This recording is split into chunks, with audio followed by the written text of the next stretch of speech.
Hey Taylor Army, welcome back to another episode of my vlog for all things Taylor. And I'm going to be doing part two of my wrestling experience. You know, if anybody's wondering why I'm cutting these up into smaller videos, it's because, like, let's face it, who has the time to listen to me talk about myself for hours? Come on now. So, yay, part two. Yes.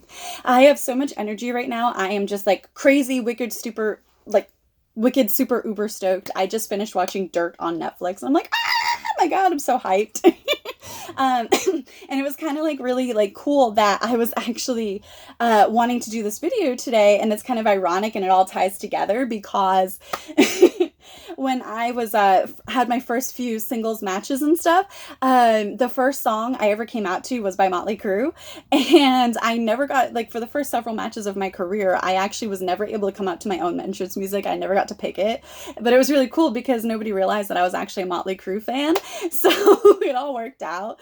But yeah, I came out to a Motley Crue song with this terrible gear for like the first several matches of my career. So it all ties in. I am also just really feeling myself right now. I'm trying to like sound cool, but really I'm not. I just learned what salty meant. Had no idea. Thanks, Lana. I'm wearing this like super cool old Ripped Apparel shirt, RIPT Apparel. I love it. I'm a huge fan. It's a play off of the Jaws movie, but you know, Little Mermaid, Ursula. Awesome. And I'm multitasking right now, and I figured it kind of all tied in together since I'm talking about my wrestling experience. I watched Dirt, and I'm also giving you guys a little sneak peek of my new wrestling gear that I will be debuting on April 20th with MPWL in Santa Rosa, California, against Casey Catal. Yeah. So I'm super stoked. For some people in the Taylor Army, they know I've kind of been having a lot of fun with doing like arts and crafts things. And for me, the devil is in the details. And I have been glamming out my own gear with, you know, stones for years now. And I decided to start branching out and help other people with their gear because I really feel it's those little things that really, you know, make a star, that give that larger than life persona, that quality that makes you go, superstardom. And it's really all these little things that really add up into something big, and they really create the superstar, from how their gear glitters on camera to how they glance at a camera, the mannerisms, the way they talk, the facial expressions. It all kind of ties in together. And so I finally get to work on my gear after finishing Debbie Ann's gear, some other gear. I worked on some Nikes, some hats. My next project, I love Gallon gear. They've been great to me. So I'm thinking of actually stoning up my Gallon gear jug so I can walk around with like a super cool glammed out water jug. Because, you know, why not? So yeah, multitasking. And then I gotta go to the gym. But so we left off on my last video with how I started getting into wrestling and watching wrestling. And we talked about my friend Amanda. Love her. I always love showing support for people that have always been there and supported me. So it's about this time that I am getting into junior high school. And, you know, junior high school is kind of that weird point when you're a kid, because it's in some ways worse than high school, but in other ways it's not. And you're kind of trying to feel yourself out as an individual and figure out who you are, but you're still really impressionable based on your environment and the people you're hanging around with. So it's a very interesting time. I feel like when you're young and you're youthful and you're kind of just feeling and figuring things out. And for me, what was really cool about junior high, it's when I got to meet this really awesome chick. You can find her on social media. Her name is Samantha Johnson. I love her. We met in junior high, and for me, it was like meant to be, man. It was so awesome. And we don't get to talk that much, but she was so inspirational for me, and I'm so proud to say that I know her and to be friends with her and watch us both grow as women in our careers and our own chosen industries. And the reason why I'm so blessed, and I really draw on that, you know, during hard times or times when I need some inspiration, is because she was a huge diehard wrestling fan too. So when I met her in junior high, it was like, yes, finally. Because for her, it was like a safe place, you know. It kind of made wrestling cool because I had someone that I could talk with, you know. And now fast forward, you know, she's been on America's Got Talent and Thriller Live, and here I am being a wrestler, wrestling all over the world, getting to do all kinds of things that I've always wanted to do with my life, like, you know, writing books and being on TV shows. So it's just really cool to see our lives, you know, and our stories, and kind of, you know, touch on that and be humbled by that, you know. So we were in this really old ghetto school, and we had these ghetto little journals. And I think we were actually the last kids to graduate because that school was so old that they tore it down and built a new one. Like, that's how ghetto it was. I remember the gym. Our gymnasium, like the wooden floors were going like this and waving. So if you were playing dodgeball, it was like, watch out. Boom. Speaking from experience. The only time I am graceful at all whatsoever is when I'm in a wrestling ring. Everywhere else, it's like I'm in a 24/7, no holds barred hardcore match with the earth every day of my life. Tripping over everything, banging into everything, bruises all over the elbows, broken nails, you name it. But so we had these ghetto journals, right? And they were like this light beige with like a brown binding, and the binding was like so basic. It just had like a few little staples in it. And we would take them and they would become our like makeshift wrestling journals. We would be writing each other back and forth, and we would be writing storylines and talking about, you know, which brand was better, Raw, SmackDown, yeah, PWI, woo. And we would both like trade off buying some of those magazines and stuff. So it's kind of cool that I actually ended up in some of them. The little kid in me was like, and then when we would go to the computer lab, her and I would be printing out, you know, pictures of our favorite wrestlers. She was a diehard Shawn Michaels fan. Die hard. She like knew all of his stats, everything about him. And she was kind of more experienced than I was as far as wrestling, just simply because she was actually allowed to watch it. My mom hadn't really given up the battle yet at that point. She kind of did, but not really. So she was kind of on like the cusp, like the fence. And I remember in mine, I had Rey Mysterio and Jeff Hardy and The Undertaker and like all kinds of cool stuff. And we'd be like, oh no, SmackDown has more wrestling, but Raw has more entertainment. We would just be going back and forth and having like these intense debates on which brand was better, and oh, you know, just all this really funny stuff that you look back and you're like, really? What the heck did you know? But that was like the highlight of junior high for me anyway. And I would remember if like somebody in class was getting us all in trouble and we would have to like write extra homework or something, she'd be like, man, that kid needs some Sweet Chin music. I'm sorry, Sam. Life unfiltered, right? Anyways, once again. So, fast forward, I'm finally getting into wrestling some more. My mom is starting to finally just give up the battle, so I'm starting to watch wrestling and taping everything like I was discussing in the last video. Confidential. I used to go to Blockbuster when it was still open and like buy all the Beyond the Mat videos and like watch them and study them and be like, oh, what's Mick Foley talking about? Oh, you know, this and that and the other. The one I particularly remember was the Mick Foley one, I believe. Yeah, and then Sam and I would always be buying all these magazines and cutting them out and scrapbooking them and stuff and like making signs. Like I remember we made a couple signs just in case if we were ever able to go to an event. And I remember it was so stupid. Mine was like WWE Fears Omega or something because of, you know, the Hardy Boys and stuff. It was so funny. Like, no. I always thought like when I got into wrestling, I was going to be like a super like death defying, like high risk, you know, high flyer and all that. And I'll touch on that later, either in this video or the next one. Very interesting, that story. So fast forward a couple years, I'm still like super crazy into wrestling, and it probably like wasn't cool anymore. And I, you know, but I didn't care. I was like one of those goth kids. I had like this like neon orange hair, and then I remember I had like bright yellow and red and pink pieces. So when I curled my hair, it looked like flames. I had black eyeliner and mascara. And what's really funny is people look at me today and they think like I'm a super girly girl, but growing up, we were not allowed to wear makeup whatsoever. Like if you thought I couldn't watch Power Rangers was weird, try being like in high school and you're not allowed to wear makeup. Like not allowed whatsoever. It was a minimum of 2 weeks being grounded if I got caught. And I got caught all the time. Like even if I would like wipe it off, you know, whatever, she would still find out. Somehow she'd be like, that's not the color of your eyelashes. You're grounded. But I was always just this goth kid. I remember like all my stuff was like fishnets and dragons and studded belt and skateboarding sneakers. I was really into like skateboarding too. I didn't own a curling iron. I still to this day have no idea how to use a curling iron. No clue.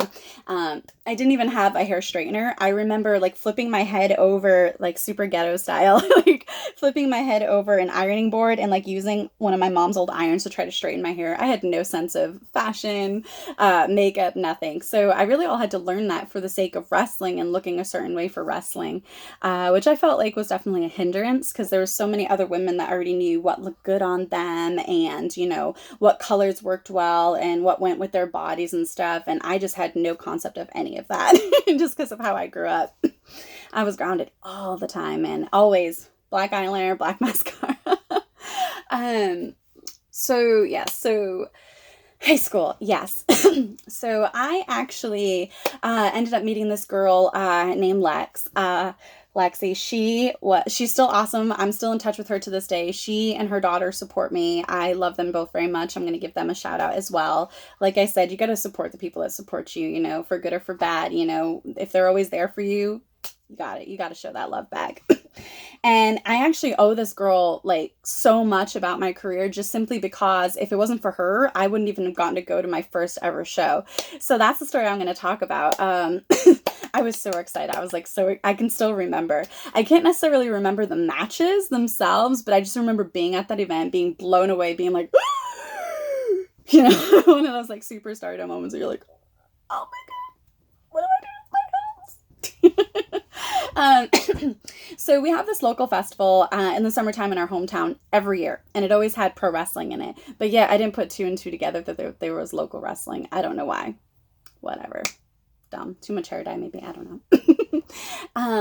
Her and I were walking around, and this local rock radio station had this contest going on that if they were walking around the festival and saw you wearing a bunch of their merch and their stickers and stuff, you would win a prize. Well, she knew I was like such a diehard hardcore wrestling fan, and one of the prizes was wrestling tickets. So she actually had them all over her, and I had them all over me, and she was taller than me at that time. And stuff, and we were walking around just everywhere we possibly could to try to be seen and be noticed and stuff, and they saw her, and then they saw me, and they gave her the tickets, and so by proxy they also gave me the tickets, and we got to go to a WWE SmackDown Live event in Providence, Rhode Island, and I was stoked. Oh my God, I was so hyped. Like, if you think I'm hyped right now, you have no idea. And then we went home. We're like, Mom, we won tickets. Cost us nothing. Please. Can I go? Can I go? Let us go, please. And my mom was like, no. And this is going to make her sound like a jerk, but she had a very good reason. She's like, I'm not letting two teenage girls go to Providence alone, 30-something minutes away, and be unattended, you know, and blah, blah, blah. So she got my cousin's husband to take us, and he was a wrestling fan, and he was very reliable. So he took us. He bought a ticket as well. So, you know, we were accompanied minors, I guess you would say. And oh my gosh, I was so blown away. So yeah, my first ever event I ever went to live was a SmackDown Live in Providence, Rhode Island. I think at the PPAC Center, the Providence Performing Arts Center. And what's really cool about this is on our way out, we got lost in the crowd. So she was somewhere way off in the distance ahead of me, and someone tapped me on the shoulder, and I looked, and there were these people handing out these flyers, and that's who had tapped me on the shoulder. So I grabbed it, and I looked, and I'm like, Lex, where are you? Alexis, where are you? And I'm reading this flyer. I'm like, oh my God, it's a training school. It's a training school. And I'm like squeaking my voice because that's actually how I sounded. I'm pretty positive because I was just so in utter shock and just totally ecstatic. And she finds me. She's like, what is that? What happened to you? And I'm like, this is a flyer for a training school.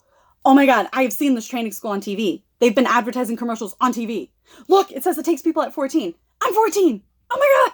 And I was like, this is perfect. I'm 14. And I just remember saying that like all the way home. I'm 14. Oh my God. So we get home and I'm like, oh, Mom, you know, oh my God, I've already messaged the school. Please, can I go? They start taking people at 14. You know, I'm 14. Mom. And she was just like, no.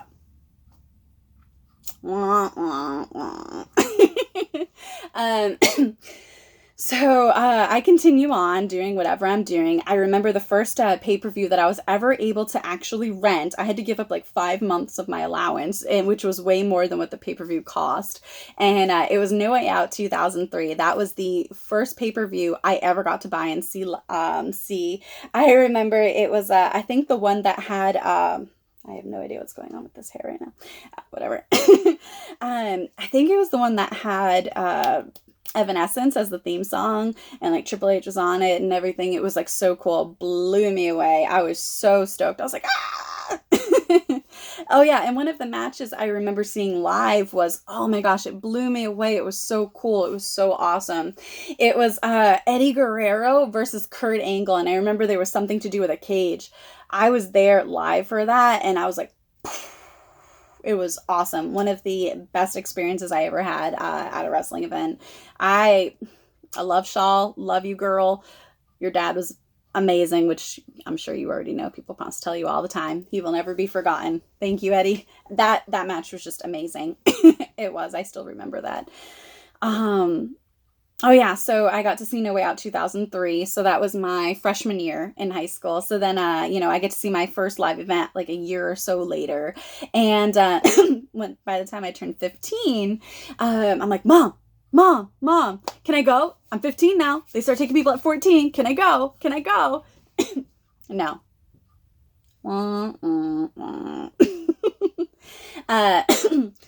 I want to say between 15 and 16, I got to go to another event, but it was kind of like an autograph signing event, and it was at a dog track. I think it was dogs, because I ended up wrestling there years later.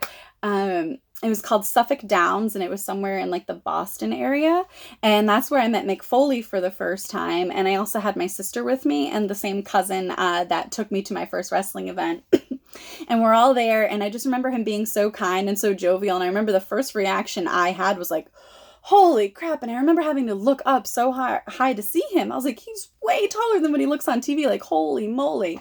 Like, it was kind of intimidating at first. So I'm like, man, I'm 5'7". I'm not used to having to like look up to people. And my little sister is actually taller than me. So, and even she was like, but it was all cool. He was so funny and so nice and very inclusive. And I remember him joking around and making fun of my sister, because even though my sister was there, she wasn't a big wrestling fan. And somehow we got into this conversation about how my sister and I weren't really allowed to have video games until after the PS1 came out and the PS2 was on its way out. So that's a really long time, you know what I'm saying? And I told you there was so many weird rules when I grew up. And the first wrestling game I actually ever had, one of my friends' like little brothers, who was like 10 years old at the time, gave it to us. And it was a WWF SmackDown 2, which apparently like wasn't even cool anymore. It was apparently like so old, and my sister and I had no idea. And we thought we were so cool. We were like, yeah, playing it. And of course we didn't even know how to play it. So we were just playing a bunch of buttons, hoping for the best, right? And she would always pick she would always pick either Eddie Guerrero, Kurt Angle, or Kane. Those were always like her favorites. And I remember picking Essa Rios and stuff. And we would just be like, da, da, da, da, da, hoping for the best. So lame, so dorky and corny. I think back and I'm like, oh my gosh, we had no idea how like uncool we actually were. But yeah, so we were, getting made fun of by Mick Foley. It was really funny. And then I met him again in another convention with my sister. Same thing. Just a very happy-go-lucky, very nice guy. And we met some other people too.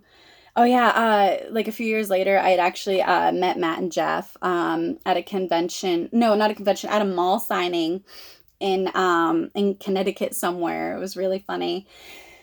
And then years later, I'm on like shows with them. So it's really kind of funny how like everything comes full circle. But so I'm about 16 now, and I'm like, Mom, can I go? Can I go to this school, Mom? I've messaged them again. This is the third time I've messaged them. And keep in mind, they keep hearing from me.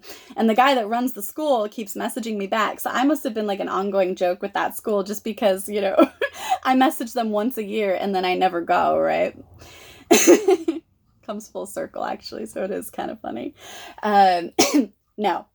Mom says no again. And I'm like, wah, wah, wah. I turned 17, right? I'm going through like this bad breakup. It was like my first love. You know what they always say. First love's always the hardest, whatever. And I'm feeling really down in the dumps. And I kept noticing like these little, I guess you would say these little like little flyer card things. They looked almost like business cards. And they were like these discount ticket things for a local wrestling show. And I had seen them over the years, but I never really put two and two together that we had local wrestling. And then even though it was my hometown, I couldn't quite figure out where the location was. I didn't really understand it. And so I had asked one of my guy friends to take me. And the story kind of like hurts my heart a bit. He was actually apparently very familiar with the local wrestling because one of the girls he went to school with was a local wrestler, and she had been making quite a name for herself for years. She was already very well established at that point. She had been to Shimmer and stuff, and she was considered like a veteran around those parts. And so he took me, and I was just blown away. I was like, what? There's training schools like right in this area? Are you kidding me? Like, wait, there's like 6 other female wrestlers right in this area in my hometown? How is this even possible? And I had no idea.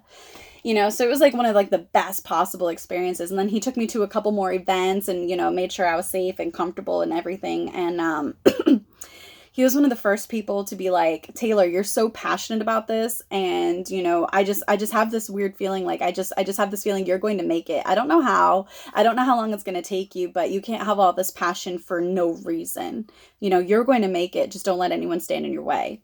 And that really tugged at my heartstrings quite a bit. Because he didn't need to say those things, and he didn't need to take that time. I'd known him since I was literally in diapers because we both grew up in the bowling alley running around. Our families have been in the same bowling alley for, more than like 50 years.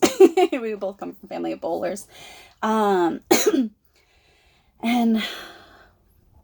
why it's like so hard, I want to cry, is because he never really got to see me make it. Really, a few years later, he actually had a heart attack while bowling at the bowling alley, and he died. He died exactly 1 year after his dad died of a heart attack, and it was around Christmas time for both of them. So I felt awful for his mom. And I just also, in a selfish way, I felt awful for myself as well, because it was like someone I had known since I was like a little itty bitty, who believed in me and helped actually give me my first like real start, by introducing me to people and giving me connections and, access to, training and things like that, and he never even got to see anything come of it, so that was always very difficult. And it was really difficult because as the years went by, like his page was still there on Facebook, and every year people would just be posting how they miss him or happy birthday or Merry Christmas. So it was always just like this reminder, and it really messed me up mentally for a while. Man, that was really hard. I still think about that from time to time, just because, like I was saying earlier in the video, you shouldn't really take for granted, people that, supported you when you didn't have anything to give, and they weren't asking anything, back, like one of those, the giving without expectation, I guess is what I'm referring to, and just having no agenda. That was really hard. Just, he died so young, and to die like that. And, some of my family was even like there, like at the bowling alley when he dropped. So it was really hard. Yeah. Goosebumps, like, it's unnatural. I don't feel that parents should have to bury their children. It's just not the way it should work, So I owe him a lot for, introducing me to people and kind of, turning a negative situation for me into, ironically enough, what would become the next 12 years of my life, because I actually started wrestling at 17 years old. And like I said in the other video, I have very mixed feelings about that. And the reason why is because when I started training, I had just turned 17 years old. I wasn't, 17, turning 18. No, I was like a baby-faced 17-year-old. Sorry. And I didn't have, a lot of the social skills that are required for this stuff. I didn't have, the emotional maturity. I didn't have a lot of skills that you really need, I feel, for this business to survive and to understand what's going on around you. I was very impressionable. I was very naive, and I feel like I was very easily taken advantage of because I've always had this way of looking at the world and essentially also looking at the business the same way. Everyone's a good person until proven otherwise, and treat people the way you want to be treated. Now, these I feel are very good values, but sorry, but they don't necessarily serve you in the way that you think that they're going to, and it kind of puts you in a very awkward position. It's like you're wearing rose-colored goggles still, rose-colored glasses, and you're not really seeing things for what they are. And it's like that phrase, when someone shows you their true colors, don't try to repaint them. That's essentially how it is. But when you're looking through rose-colored goggles, you're not seeing that. You're just seeing this technicolor world that's amazing and awesome and peachy, and that's really not how it is. So that kind of makes you a target and makes you, an easy target, I guess, like stealing candy from a baby, but you don't even realize it until much, much, much later. So I was very impressionable. I was very naive. I didn't have a lot of the skills that were necessary. And I thought it was going to be great because, oh my gosh, I'm so young. I haven't graduated high school yet. I haven't gone to prom yet. I don't even have my own car. I don't have a tattoo. I haven't never done drugs. I'm not into drinking. I've never smoked a cigarette, never even had a cup of coffee, And that was kind of, my mentality. And my first character that I really had in wrestling was like this, like a gothic chick, which is kind of basically who I was. And I morphed into the other aspect of who I was as well. I have so many different aspects of my personality, so many different interests and things. So my next character was the One Girl Revolution, Taylor Hendricks, and I had peace signs and hearts and Goonies never say die, that sort of thing. But yeah, my first gimmick, it was like black with purple and white and fishnet and coming out to Motley Crue. I had like my first valeting and matches without like any training. I knew how to do a clothesline, which was ridiculous because my arms were like that big, and I knew how to do a head scissors somehow, but I was never actually taught properly how to bump. So I didn't learn how to actually bump properly until long after I had been bumping, for like 6 or 7 years before someone was like, you're supposed to do, and then it wasn't polished on until years after that, right before I was getting ready to go to WWE. So it's just really interesting, like all these different, obstacles I had to come across and overcome and kind of feel my way through. But yeah, so I was already wrestling in high school. I was telling girls like Sam and Lex all about it. And I had some of my friends coming to do some local shows. I remember the first 3 shows that I ever did were at these fall festivals outside. And he'll probably never admit to this, but they were put on by a horror king, Vinny. He was running some of his own shows back in the day, and those were the first shows that I had ever done. I was a valet for one. I was in a mixed tag, and then I think like a tag, something like that. It was over like a 3-week span, and that was kind of my wrestling introduction. And that is the beginning of Taylor Hendricks, although I wasn't even called Taylor Hendricks yet. I didn't get that name, and I didn't actually come up with that name myself. Somebody else did, and that came several years later. And that's where it's like Seattle comes into play and all kinds of funny stuff. And my first stint ever at Ring of Honor comes into play around that time as well. So it's just really funny how everything comes full circle. So I'm wrestling as like Taylor, and someone named me Miss Taylor. I hated that. I don't know why promoters and bookers do that. Like, don't name a person if they don't ask you to. Like, and don't call every girl Miss. Like, come on, really? You can't come up with anything more creative than that. And I remember one time someone called me Centerfold Taylor, and I was like, where did that come from? I'm playing a hippie character, and they're calling me a centerfold. Like, what? Made absolutely no sense. And I think I still have that poster in my scrapbook. Like, what were they thinking? Don't rebrand somebody without their permission. Like, what the heck? So I was training at several different places until I finally found the one. There was kind of like this turf war going on where if you trained at this place and wrestled on their shows, then this place and their shows wouldn't book you and they would hate you and judge you because they were apparently better and all this stuff. So I flitted around with one of them for, several months. And then I finally transferred over to the one that was supposed to be better. And that's where I started having some of my first matches after the festival stuff, and where I came out to Motley Crue. And that was in Fall River, Massachusetts. And that's actually where I met the trainer who ran that school that I got from the flyer and the commercials on the TV that I had gotten at SmackDown Live in Providence, Rhode Island. So that's why I think like everything is just so comical and how everything comes full circle in a way, as long as you're living life unfiltered when you have nothing to hide. Like, it's just so funny. A 14-year-old gets a flyer after going to their first wrestling event, and they try for almost 4 years to go, and then a year after they turn 17, they end up meeting the person that actually runs that school, and then several years after that, they end up going to that school. Like, how funny is that? Life's, I guess, what happens when you're busy making other plans, right? I think they say that for a reason. But okay, we're 30 minutes in, and I think that's a good place to stop for now. So, junior high was awesome.